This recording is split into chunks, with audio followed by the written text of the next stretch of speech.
Adlaw nga Biyernes karon mga kaigsuunan. Petsa 12 sa bulan sa Nobyembre, tuig 2021. Ang pagbasa kinutlo gikan sa Ebanghelyo sumala ni San Lucas, kapitulo 17, bersikulo 26 ngadto sa 37. Si Jesus miingon ngadto sa iyang mga tinunan. Ingon sa nahitabo sa panahon ni Noe, mauusab unya ang mahitabo inigabot sa anak sa tao. Nagpadayon ang tanan pagpangaon o pagpanginom o pagminyuay hangtod sa adlaw nga misulod si Noe sa arka. Unya miabot ang lunop o milumos kanilang tanan. Mahisama usab kini sa panahon ni Lot.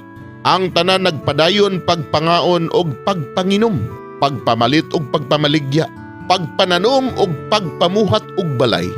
Sa adlaw nga mibiya si Lot sa Sodoma, ang kalayo og asupre miulan gikan sa langit ug mitabon kanilang tanan. Mauusab unya kini ang mahitabo sa adlaw nga ipadayag ang anak sa tao. Ang atua sa ibabaw sa atop sa iyang balay niadtong adlaw kinahanglan nga dili muna og mosulod sa iyang balay aron pagkuha sa iyang mga kabtangan.